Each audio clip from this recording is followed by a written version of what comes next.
Hey everybody. I was messing with this app. I don't know how to use it. All right. We're here live on the Northwoods Railroad. We'll try this out just in the office. Once I have the container done, we will be in there. See how the Wi-Fi does. If it does all right, we'll be okay. But the container, we aren't going to have anything like that. I might need to get some Wi-Fi specifically for that. We will see. But, all right, just pull up the live chat. Let me know what you guys are up to tonight, what you're working on, if you're working on some model trains or what you're doing this weekend. I didn't do another live this morning, rail fanning, because no train again. So is what it is. But next week there'll be a train. The week after there won't. Then after March, once we get to March, we're good.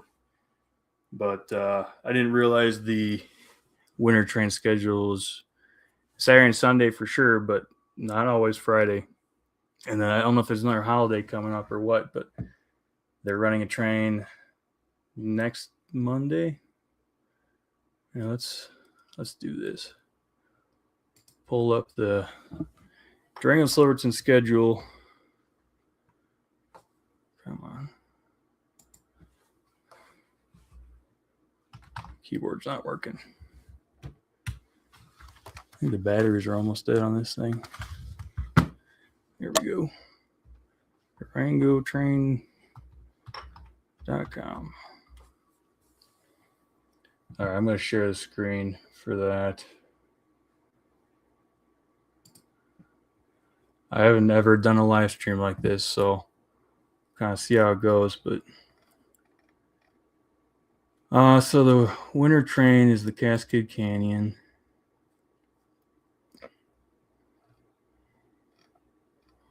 Now just do book now. Let's see what they're running. So yeah, here's if it would move for me. Here. Okay, so yeah, today no train. The 20th, no train. But next Friday, the 13th, there'll be something. And it always leaves at 9:15, at least in the winter. And then again on the 27th, 9:15. Then we go to March and you have basically every day. Every day that's red is when the train runs. There's a few days here in April that they don't. And then May, I just think they don't have the schedule up there yet. So that's their busy season. Pretty much starts, I would think, in May, June. So, but yeah, February's kind of hit or miss, and then can't go back to January. But it was also pretty hit or miss. So anyway, so today we're talking about. I don't have anything in mind other than I found a really cool map somebody posted on Facebook, and he mapped all of the old tracks and whether they're there or not.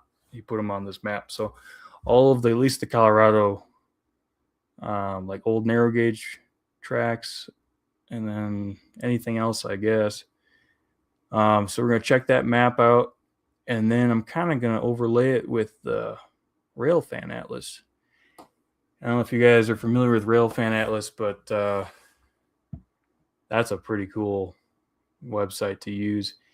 If you don't know where to go and you're in a new place or something, you go Railfan Atlas and you'll see anything and everything that somebody posted. It's mostly Flickr. So when you post a picture to Flickr, you can mark the exact location. And I guess a lot of guys do that. I don't even put the date I took the pictures on Flickr, but I guess a lot of guys map out exactly where they took the picture and what the day was and what the weather was like and all that. And then they put it on Railfan Atlas. and you can see just spots you didn't even know were there. So it's pretty cool. I think we'll kind of check that out, and then we'll start with the Western Colorado Railroads map, and then we'll move on to Railfan Atlas. So I guess let's get right into it. If you guys got any questions along the way, just let me know. And even in the replay, if you've got something, let me know. So I'll try to keep an eye on the live chat. I don't know. I'm using StreamYard, and I don't really know how to use it. But obviously, I got the logo up in the corner because I'm not paying for it because I've never see if it works or not. But yeah, we'll move into the Western Colorado Railroads map. So this guy Jacob Doherty, something like that. Sounds about right, huh? He created this over the last 2-3 years, and he's mapped a lot of stuff that I don't even know how he figured out. He must have looked at archives and old railroad maps, stuff like that, to be able to find it. But it's interesting because at least where I am, I'm in Durango. There was a line that went down to Farmington. That one's a little bit more obvious. They tore that out in the 60s. The line from Durango to Chama, it's a long ways, obviously. That was a little bit harder to see sometimes. So this is one of the most helpful things I've ever seen. And I've been, when I take my son for naps in the truck, I drive around a little bit. Just got to keep moving, otherwise he wakes up. I try to follow this map, and I've seen a lot of stuff I had no clue was there, and I've lived here for 5 years. So let's start in Durango. And there's a few real interesting things in Durango. And this may not be interesting to some people, but we'll get into the Railfan Atlas next and kind of go over a few different things. But I got a heater down here. I'm sweating. Okay. And I brought a beer out. I need to crack that thing open. Let's start downtown Durango. Obviously, it didn't used to be a loop, right? There was no reason for a loop track around the roundhouse like there is today. It kept going, obviously, and made its way out of town and down to Farmington. But right around here, there's a split. This is the Farmington branch, and then this line went to Chama. And that's really means nothing to you unless you live here and are kind of looking for it. But we'll get into a few things later on down the line at Chama that I think they're interesting for anybody. But if you've ever seen this area, you know it's pretty built up on this side of the tracks now. So this is the main road where the first crossing is coming out of the yard from the Durango Silverton. So I think they still have most of the tracks that are in the yard. So blue, I don't know what blue means. We can click on it. It just says, yeah, so Durango Silverton narrow gauge. They specify. But you can see all these other stuff. This red line here. Maybe I'll just say Denver, Rio Grande. But a lot of this stuff just doesn't exist anymore. Like these are all stub ends now, but that used to be part of the yard. You got the loop track that probably didn't exist. And then you had some other tracks coming into the roundhouse from the south. And that's all fine and dandy. It's pretty obvious they would rearrange some things. But here you got just all sorts of weird things you never would have known about. And here's the line over to Dolores. You had them, I guess, from the yard. Oh, yeah. It's just crazy because you don't know any of this stuff was here until you look at this map. But if you look downtown, where there is now the blue line is the only line coming out of town.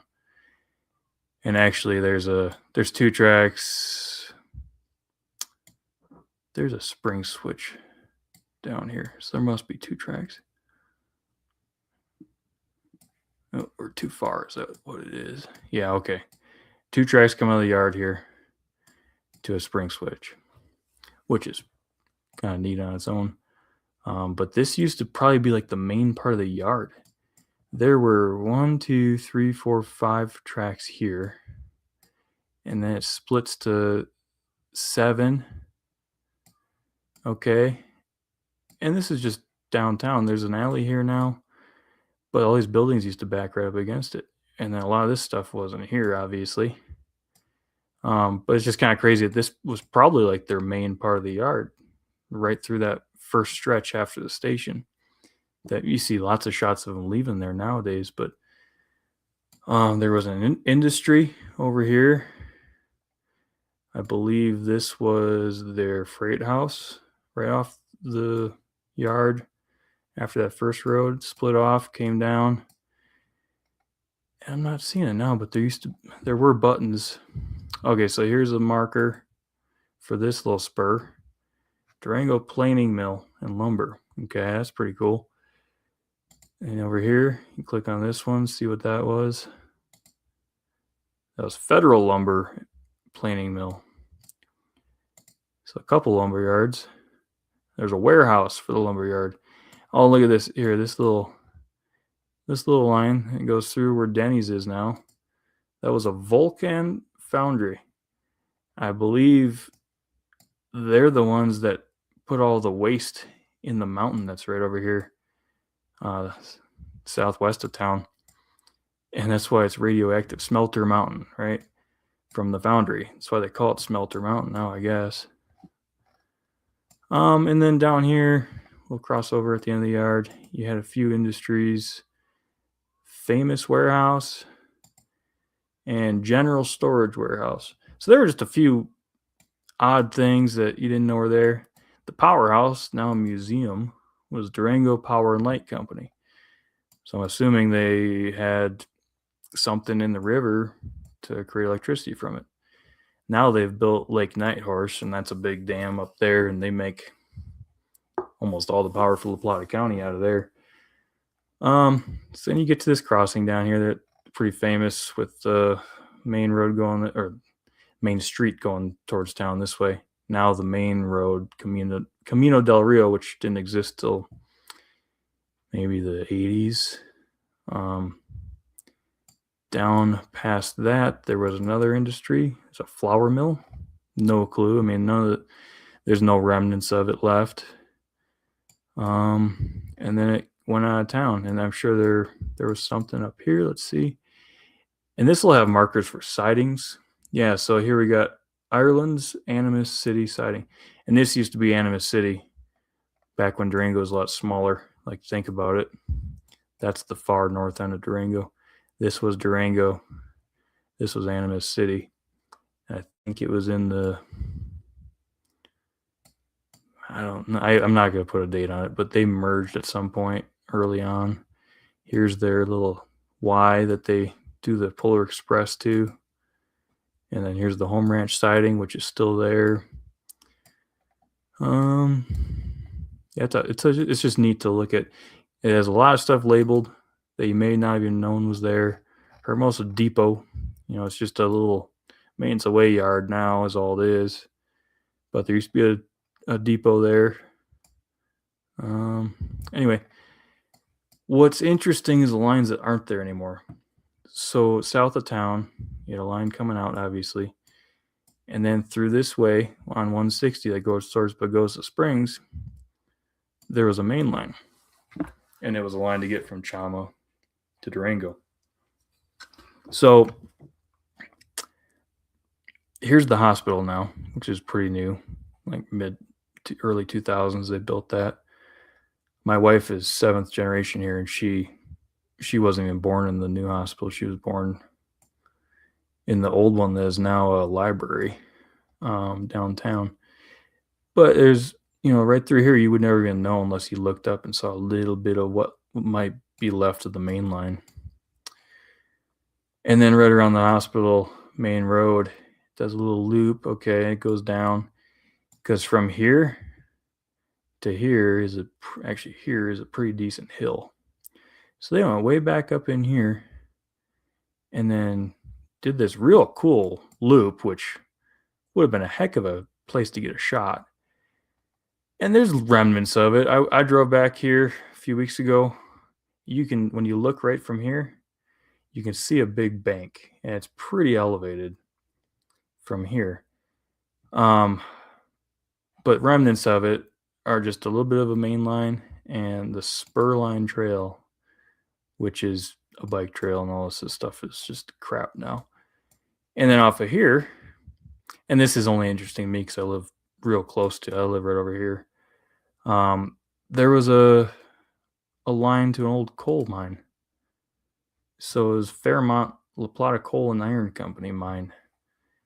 And it says,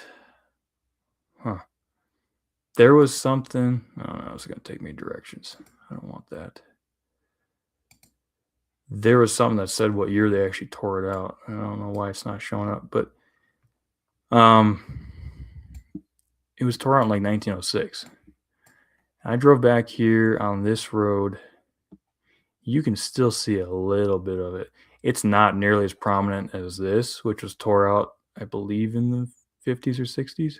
Yeah, 60s or 70s.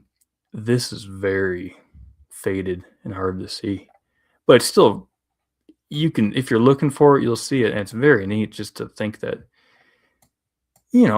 how big of a mine could that have been? It's not in existence anymore, and I've never heard of it. But back then, everybody burned coal to heat their houses. A lot of people, at least, that are wood. But coal burning stoves were very popular. So you got this coal mine, and I haven't looked much into over here, but another coal mine up here west of town, the Triangle Coal Mine Tipple. Okay, and then up here, way up, this is a lot of switchback key stuff. There's the Boston Coal Mine. So they hauled it down here to this tipple, loaded car, or I don't know what they did, but it may not have been that's sharp. That may not have been narrow gauge. That might have been like carts or something. Who knows? But very neat either way. Around this curve, you had a big trestle. Yeah, so here's a Boston Coal Fuel Company engine house. They may have had their own little operation going on, it sounds like, in Franklin Junction. I don't want to get too far along just looking at this map, but what we should do here is overlay, wrong one, Railfan Atlas on this area. So if we find Durango, we go down to right where we are right now. Here's where that tipple was, right down in here. Okay, here's an old trestle. It takes us to Flickr. That's fine. It's going to take a minute because my Wi-Fi is crap. Oh yeah, here's somebody took a picture of the trestle, posted it in 2012, or taken in 2009, posted 2012. But that still exists. That's pretty cool. And I'm gonna have to. Probably not gonna find them right now, but I've seen pictures of big old trestle right here. That's pretty cool. Let's go down to. Here's that little horseshoe curve. Okay, here's a spot. You can still see the train tracks. So that's like right in here. Here's Falfa, just across 172 towards the airport in Durango. There's all these names that you hear of, and the area is still kind of called that, but it was called that by the railroad originally. So we go over. Here's a picture from Falfa at the crossing. That's pretty neat. Double header, passenger train. I don't remember if 476 is still around or not. Taken in 1949 by John W. Maxwell. It's just neat, and the road was dirt. It's a tiny little road back then.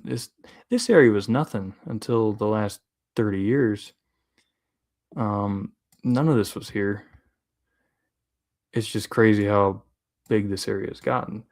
But then we go down, and I followed this from all along here down and up. I didn't know the line went up here. This is a big downhill and back uphill. I didn't quite know what the railroad did here until I saw this map and I realized, oh, they went up this canyon. Really, it's just a little valley. And there's this old bridge here. And it was called, well, here.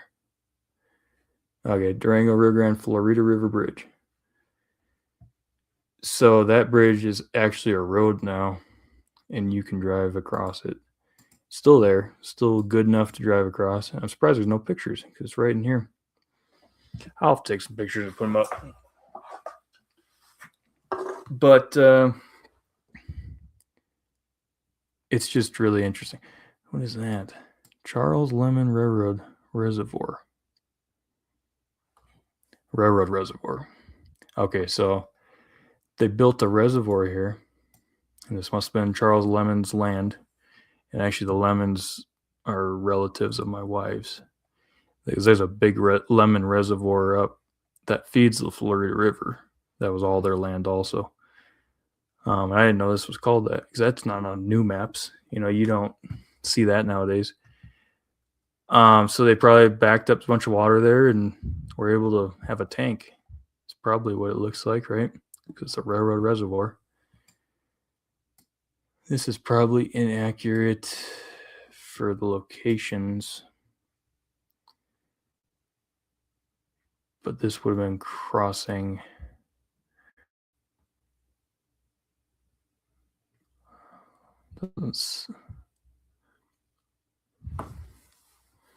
Doesn't say what road it was crossing. But I mean, it's taken in 1965. They were still running double headers of lumber. I mean, look at that. I'll need is a double header for what? 1, 2, 3, 4. Yeah. It's just different because, I mean, in what world does it take 2 engines for 10 cars? And why would they put 2 engines on there if it didn't need it? Obviously, it did. Apparently, we're having issues with the screen loading.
Oh, there we go. I have to redo all this. That's all right. I'm back. Now I'm using my Wi-Fi from my phone. I will find my screen again here. All right. I don't know where I left off, but we were looking at the line between Durango and Chama on Western Colorado railroads. So there's a lot of information I didn't know as to where the lines used to be, where it used to run through, what sidings were called, and all that. Oh, I need a beer. So hope you guys are having a good evening. And let me know in the chat, which I haven't even looked at, what you guys are up to today or this weekend. But yeah, we'll keep going with where I think we were when we left off. So Durango, and this is the line down in Chama. So it just shows real cool spots you didn't know were there, and names of sightings, names of places. You got Oxford down here, and this is all on the road to Ignacio. But I mean, there are stations at a lot of these places, or there were sightings. Down here, La Boca, right at the state line, real cool trestle. And I haven't even looked at this yet, but we're also referencing Railfan Atlas.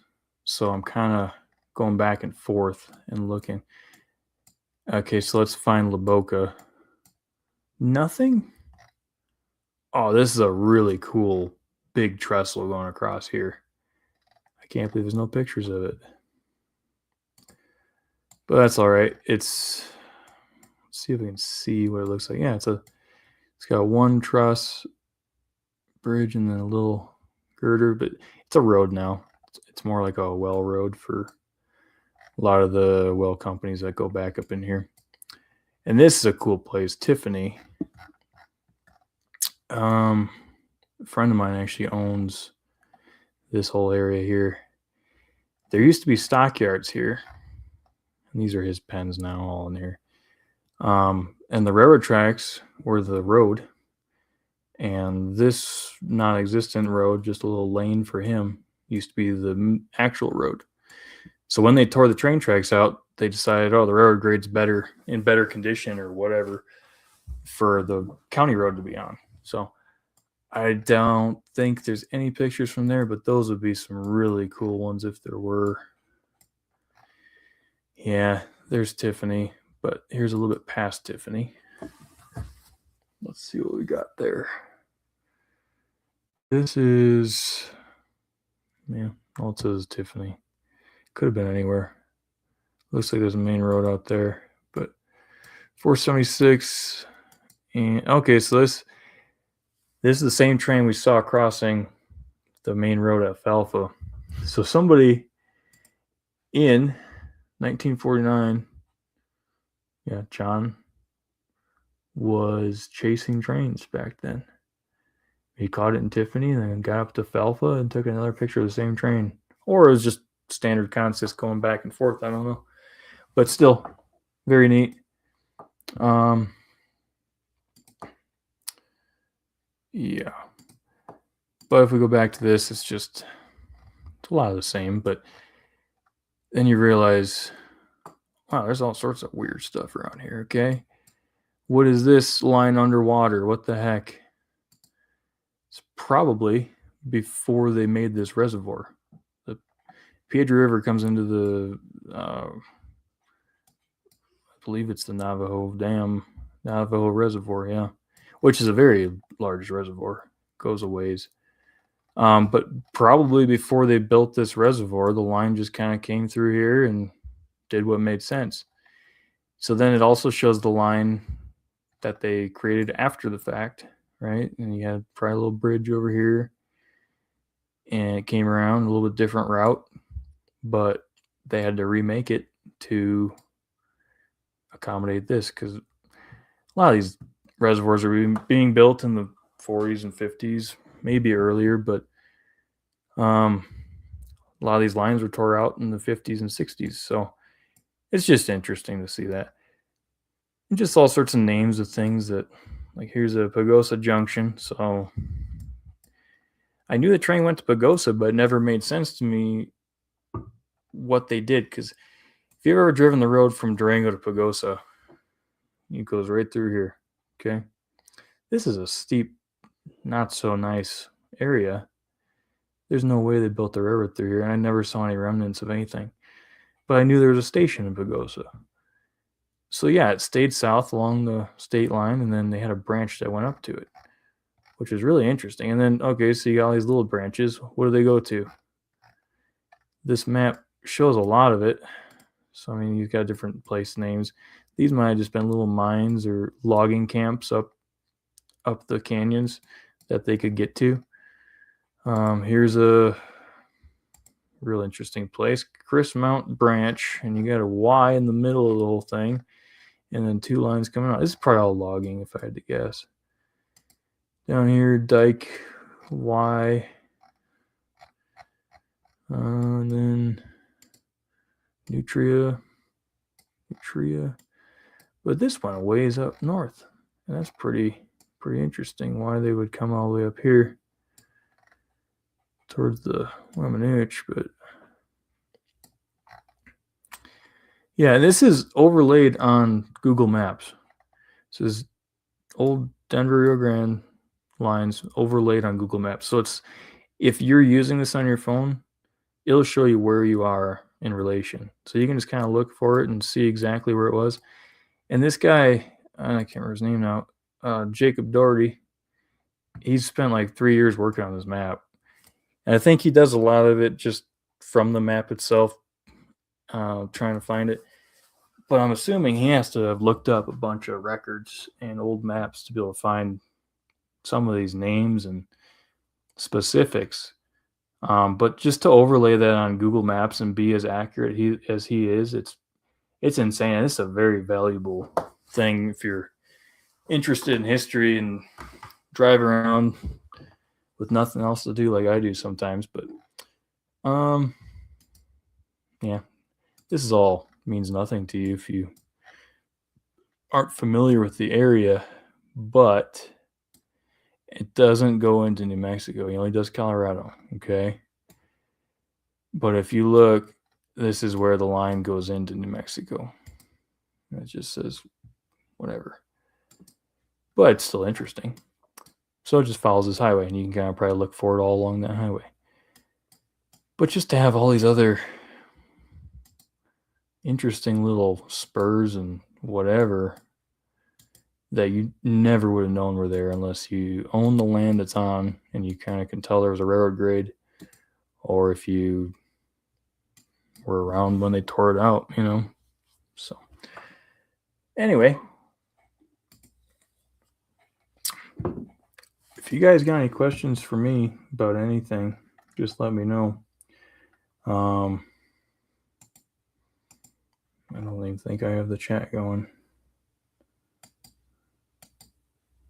I don't know how to work this thing. I've just done live streams on my phone so far. But I am trying, obviously, you can tell the StreamYard. Yeah, duh.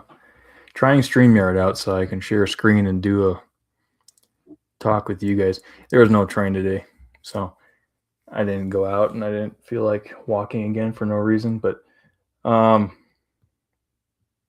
just thought this was kind of an interesting topic. So what I'd like to do next on Railfan Atlas, if anybody wants to shout out a place to look,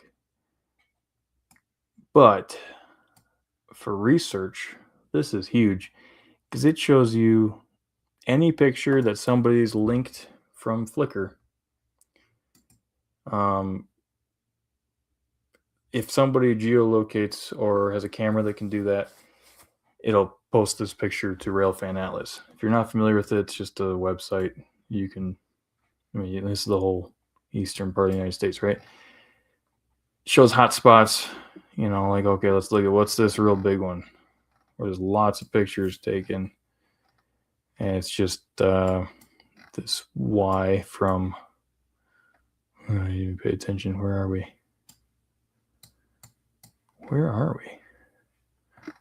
That's the problem, is there's pictures over everything. Nita. But there's lots of pictures. Lots of people taking pictures of Wisconsin around there. And Hartford. Or Horicon. Yeah, okay. Between Horicon and, Iron Ridge, that whole area. So any picture that somebody actually takes the time and puts the location in, it'll pop up on here from Flickr mainly. But what I've been using it for is trying to find cool spots to model. Because I have, but I don't know that much about northern Wisconsin. Like I've been up there a bunch and taking pictures of trains, but I can't keep track of half of it and where anything is. But like this, Eagle River. C&W hasn't been there in forever, right? They tore that line out. It's just the railroad grade and snowmobile trail now. It's a bike path, right? You can tell it's real nice and straight and real flat. Okay, so then you click on whatever picture was taken in Eagle River. Sweet. Old logging train, right? Hauling either just a partial load on that one, kind of odd, but maybe it's moving it to a different yard to get loaded. Who knows? Just cool. Old high hood Jeep 7, right? But this doesn't exist anymore. So say you're trying to model this place. Oh, here's a propane tank there. I think that's still there. I remember going past that on the snowmobile trail. But the old station, and oh, look at that. There's an old, wish I could zoom in more. There was an old thing here on the station. Whatever you call it, technical terms. But just, and this one actually does show you a lot of lines that used to be there. You can see these dotted lines. You know, there's an old junction here. None of this is even existing. Okay, oh, here's an old shot over in Phelps of a caboose. That's a cool shot, right? Taken in 79. But this doesn't show you much, but there are some pictures that if you're trying to model something different that nobody else does. Oh yeah. The other thing you can do, say you see an area that you want to model or just an area you're interested in. Okay, let's just say I want to see all the pictures from this area. So you can go to this mode over here and just see them in a list view. So it's like, okay, these are all cool. And it's like, oh, what station is that? I want to see it. It'll take you to Mercer, the Mercer station. But that's sweet. If you want to model an old station like this, old C&W station, that's very neat. And then you can go back and look on the map view, see Mercer. And here's another shot of that station. So it's kind of interesting. I don't know when this was taken, but this line was tore out at that point already. Usually it says taken 2001. So that's kind of deceiving with the black and white. But anyway, go over here. Where are we? Let's see. We are in Star Lake. And it's view the whole town. There's the whole town of Star Lake in 1937. That's sweet. It's a postcard is what it says. This postcard was mailed in 1937. Milwaukee Road track and cars are readily apparent. So you got an old railroad building here, some freight or passenger cars, an old tank. 1937. I mean, you don't see a lot of pictures like this from then of a place like you're trying to model. But here's Star Lake, you know. But it's interesting, and you can find these pictures anywhere because it's hard to look up a picture like this, right? You can't just be like, oh, I want to find a picture from the era I'm modeling in this location. Your best bet is to go to Railfan Atlas and look at the area you want to model and say you want to model Phillips. Okay, and obviously this is CN and now it's Foxy, I think. But yeah, okay, so here's some different eras. I was kind of hoping there's a WC shot in there. Let's look at this one first. We've got CNs, a GT and a IC in 2015 or 2013 in Phillips. Okay, now what do we got here? In 2025, we got Wisconsin Southern Engines from Watco working for the Foxy. All sorts of complicated, unnecessary things. Should just be WC, but so you can see different eras of the same area, and that's just interesting to me to be able to see. And at least these are the ones that people just actually geolocated, which I've never geolocated a picture in my life, but it's cool to see all the pictures that were taken there, not just this one, not just this era. Like, oh, let's go to Butternut, and you got some Sioux line, right? Taken in 79. Very cool. Yeah, it's a pretty good resource if you ask me. Ooh. I'm trying to decide what area I want to model still. And like I said in a previous video, if I just get a good average of everything, I'm happy. I'm not modeling a certain area mile for mile. I'm not trying to recreate everything. I want to recreate the feel is all I really want to do. So it's not like I'm trying to model this specific town. I'll take an industry from here and then the station or the yard from the town over and put them together. As long as I got a bunch of trees and some farms and it feels, like if it feels like the vibe I'm going for, I'm happy. I'll get into the specific town modeling in the next few editions, right? So if I do the container thing, if I continue with that, we'll see how this goes. It's going well. I think it makes sense as an idea because it's unlimitedly expandable. They're not crazy expensive, but here's the thing. You can expand it as you go. I'm not building a pole barn, but I can only afford a 40 by 20 pole barn or a 40 by 80 pole barn. And I'm not limited to that space, right? Yeah, they're like 8 feet wide, but you're just limited on your shelf width a little bit, which a shelf will actually be 16 to 24 inches, or you can go even less if you want, but I'm kind of going to be shooting for 16 to 20. I'm thinking 24 seems wide when I look at it. So I'm going to be kind of going more for closer to 16 than anything. But it's unlimitedly expandable. I can put them side by side, cut a big square hole on one end through the side and into the next container, weld up a little, what would you even call it? Weld up a little walkway, and they don't have to be a gap. I mean, they can be touching basically, but just make it airtight, make it solid. As long as they got a good pad to set them all on. I mean, you can go 40-foot container, 40-foot container. You can go as many as you want wide. The issue with snow could be an issue over time, but you could keep it maybe only 3 containers wide or 4 containers wide instead of going crazy width-wise, and then go end to end on each side, right? So you could be 3 long by 4 wide, and you got 12 containers sitting there, and that's a lot of layout. But you build it as you can afford it, and you build it as you need to. I mean, I could see myself in the future having a 40-foot container just for a shop, right?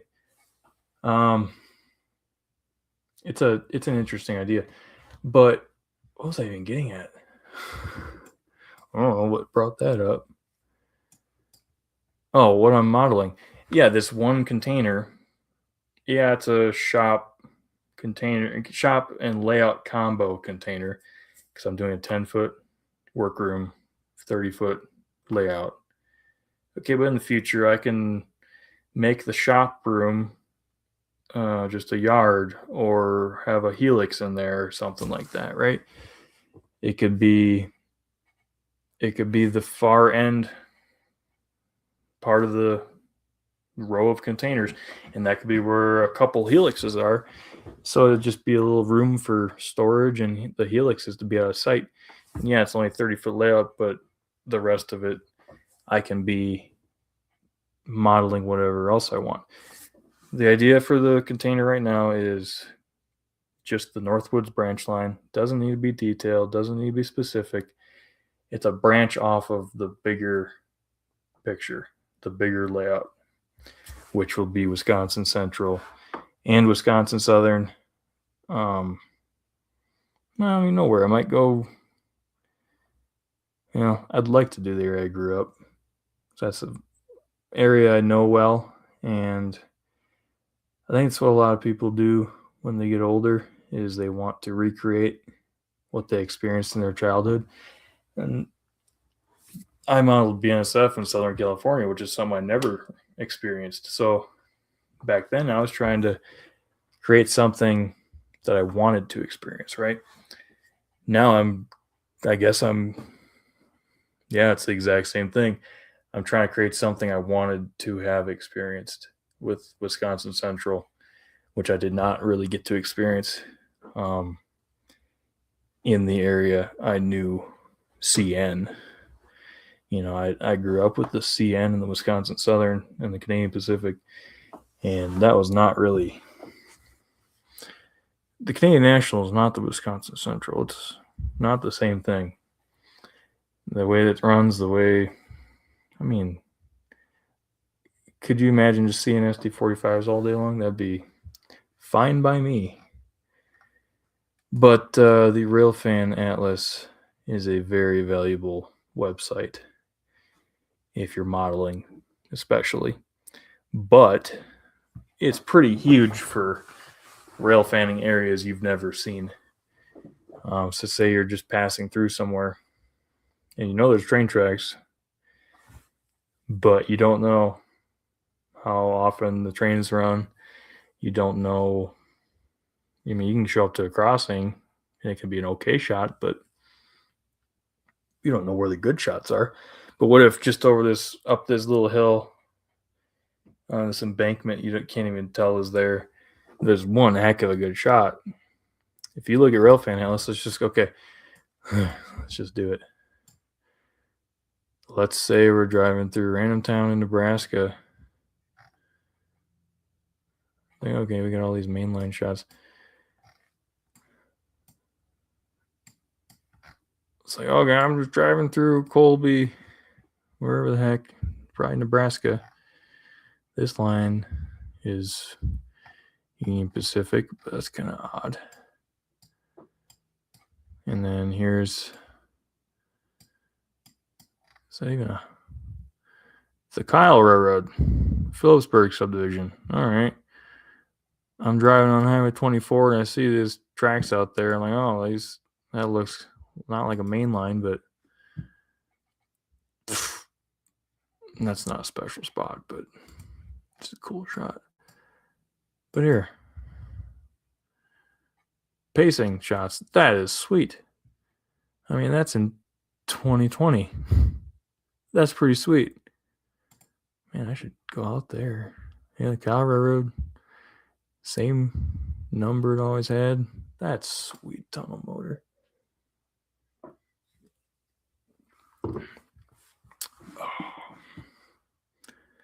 But yeah, I don't know what else this guy has. Different thing. Okay, you're just driving along and you see the Kyle Railroad out there. You don't know when they run.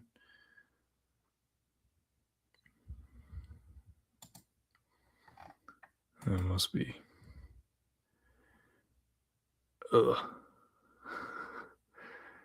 Either way. Think, okay, they might pull some grain out of there once in a while. It might be kind of a little local job, not too often of a thing, but still cool. Still see some Genesee, Wyoming engines. Utah Railway MK50. Huh, that's what that is. I've never really looked into those much. But that's pretty sweet. But it's just so yeah, you got the UP basically following the same line. And what do you, man, there's just, this area's kicking right here, man. Okay, so that's, the hard part is just so many overlaid pictures. This is Nebraska, and I think down here at that point it's Kansas into Colorado. Yeah, Lamar's Colorado. But just very,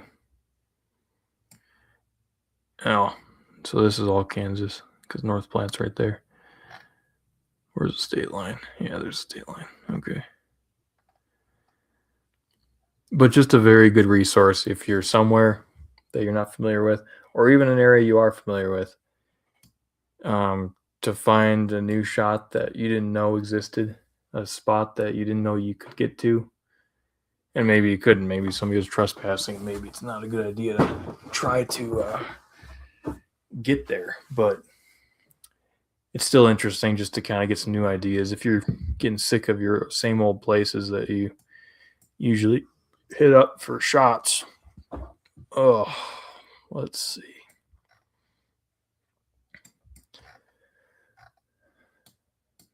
Like, here's a cool one because the spur line up to West Bend from DBR Junction, it stops just south of town now. You know, it doesn't exist. But like, okay, what the heck is even that? Fox River Valley coming down. Man, that old XC&W depot in West Bend. I don't know that that's there anymore. I mean, that's the area I grew up in.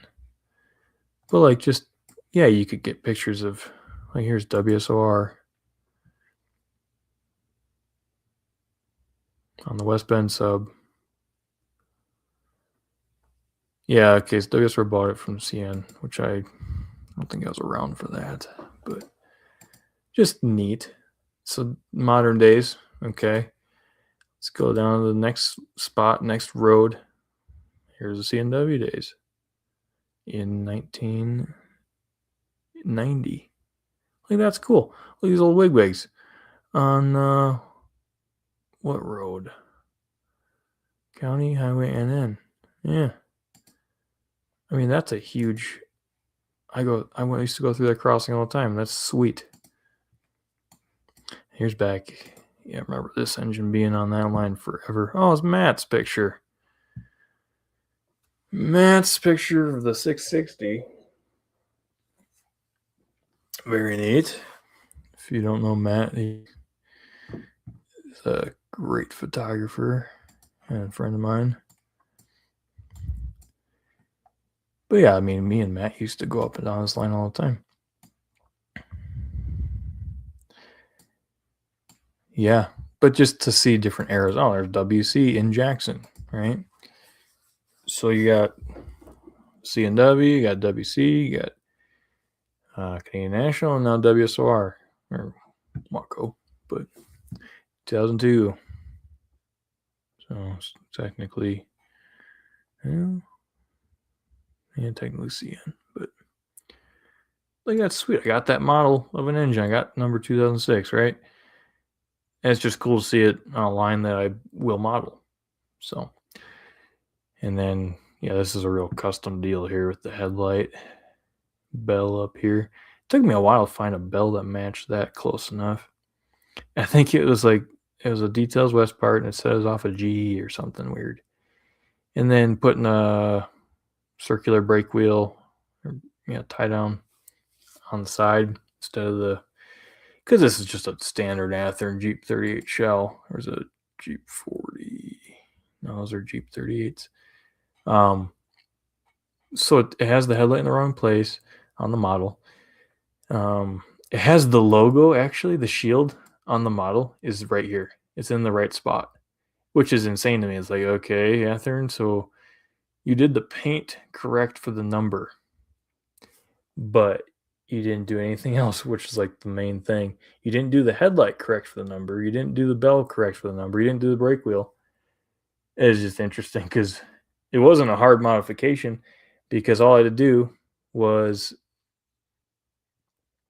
sand that little spot on the nose flat for the headlight housing that I bought, sand the original headlight flat, fill it in, and slap a bell on it. It was not a hard modification. And then this one doesn't. But a couple of these old Algoma Central engines had the snow hoods over here. It's hard to be zoomed in and show you, but they had the snow. I don't know what they call them. It's just over the intake shields for snow. But very, very cool. But Flickr, Railroad Picture Archives, all really good for modeling stuff. And Railfan Atlas, very good for modeling stuff. What do we got over here? Rugby. Just, I mean, you can imagine Rugby Junction.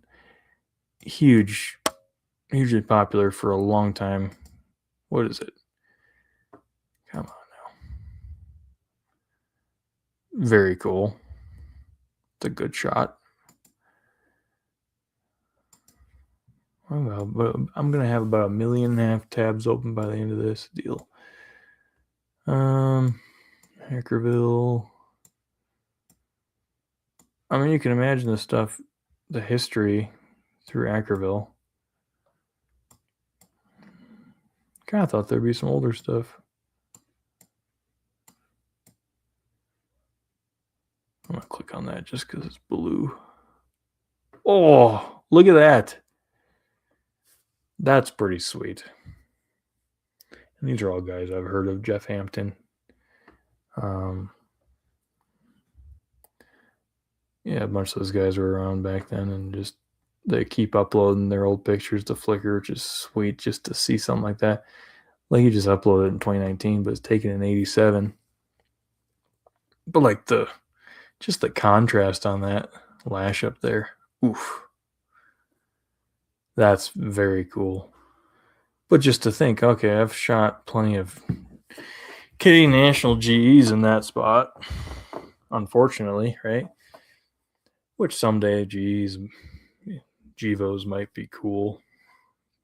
I doubt it. There's no way. There's no way. But that's cool. And he may have thought the same thing when he took that picture. Like, yeah, it's just a little bit of Conroe. Get that blue crap out of there. But how cool is that to look back on, you know?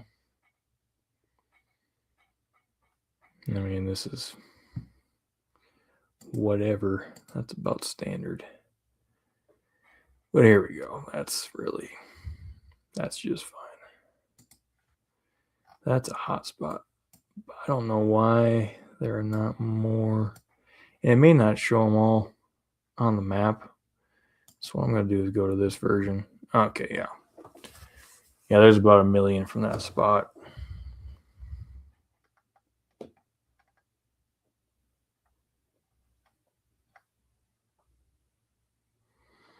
Yeah. Ooh. That's pretty neat. Old BN45 with one of those Algoma Central. Oh, that's the 40-2. They only had a few of those.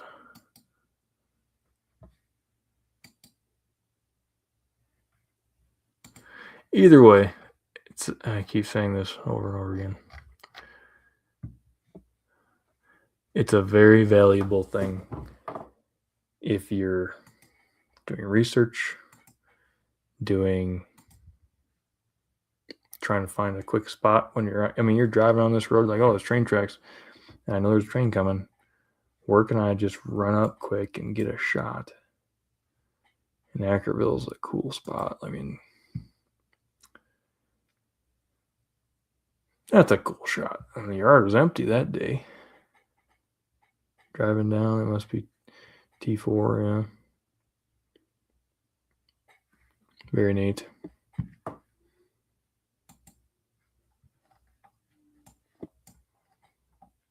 Ooh.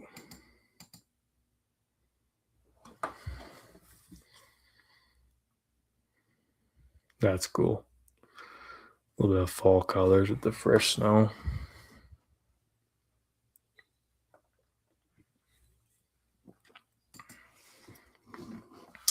But yeah, I mean, this is for the whole country.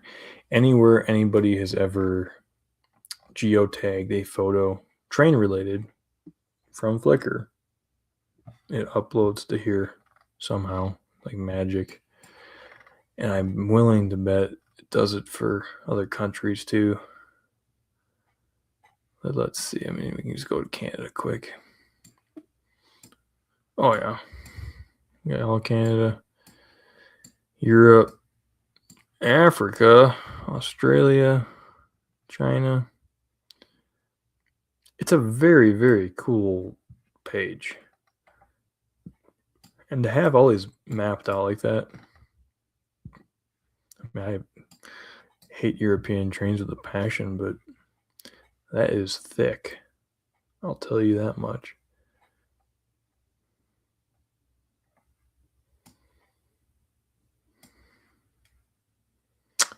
But yeah, Matt told me about Railfan Atlas too. He knows everything about trains. But yeah, so like even like we were looking at before, and I didn't realize it, but Railfan Atlas actually does have the old lines on here. Some of them, like if you go up here, it doesn't have this old branch that went up to that mine. It doesn't have all these little industries in town. You know, it's more of a map that is kind of basic, but shows all kinds of shots from all over the place. Why would that pop up over there? Yeah, wrong location. Occasionally somebody marked in a different spot, but still very cool to look at. Just cool to reference. And just to know what railroads are where. I mean, you can go anywhere on this map. I mean, here's Arizona Northern or whatever it is, right? Is that what that is? No. Let's see. An Holbrook. Didn't know they had Alcos. Apache Holbrook Turn.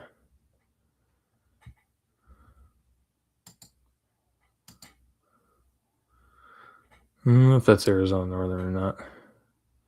Looks like their paint scheme. But I didn't know they had Alcos. Okay, now I want to look at it. Yeah, Apache Railway. That's what it is, and all they have are Alcos apparently. Who is that? I know that guy. Where's the Arizona Railroad? I can't even remember what they called it. But like, I mean, look at this. Like, I can find railroads I've never even knew existed. What is this? Is that an old Wisconsin Southern unit? No. It's the Apache Railway with more Alcos.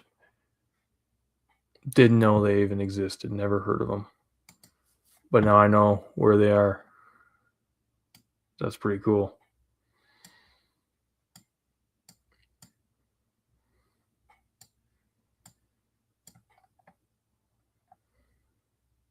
I guess I was pretty zoomed in. What do we got there? Grand Canyon Railway.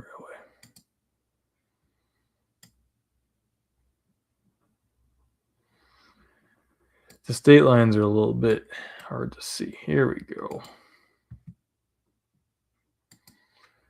There's the Arizona and California. That's what it was, not Arizona Northern. With an old 45. Ooh, sorry. 45 and a 50. Can't tell. But it must be part of that lovely place now. crossing the Colorado River.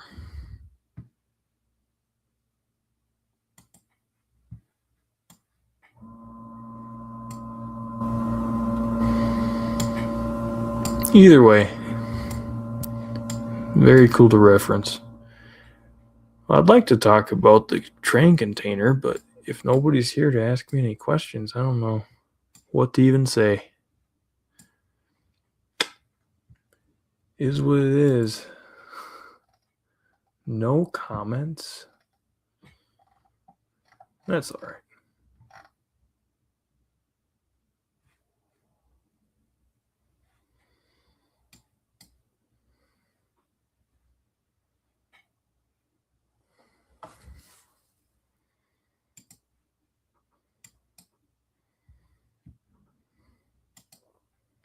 Seems like it's all working. But I am just really boring to listen to. Everybody knows that. And that's all right. Well, I am doing electrical on the train container right now in the front room. And I might just get back to that tonight. Fridays are train day for me. All day. Trains. It's fantastic. So those are, and then a few nights throughout the week I go a little overboard and work on the trains until about 1 or 2 in the morning, and then have a heck of a day the next day. But is what it is. I'm getting some stuff done on it. Not enough, never enough, but it's getting there slowly. And we're probably going to need to find some other videos to upload, because with electrical, that's going to be a little bit time consuming, which it's a 10-foot by 8-foot room, right? It's not that complicated. But getting the panel hooked up, finding a spot for it, planning out where I want outlets, and I'm putting the spray booth in, so I want to have an outlet behind there for the fan motor and the lights in the spray booth, and then I'm putting a little fireplace heater in, kind of just make it all real chill in there, and put an outlet on the ground for that, figure out lights for the future, for like where I want light switches for the rest of the container. So I want to have those on the inside of the room, so I need to like run a lead up to another box, well, temporarily, but figuring out if I need to have a 2 switch box or a 3 switch box. Like next to the door when you walk in, it's going to be a 3 light switch box. So I'm going to have the light next to the door, which is a little gooseneck light. I'm going to put 2 floodlights on the side of the container also, and those are for parking if it gets late, maybe if we want to sit outside after an operating session or something, just to have some light out there. And then the light switch for the lights in the model room, in the workroom. So I just kind of have to think way far ahead to be able to get the electrical right, because electrical is one of those things where you don't want to not put enough outlets in. You don't want to have wished you put an extra switch in somewhere. Those are just not things you want to do. So if you guys got any questions about the train container, since there's somebody here, let me know.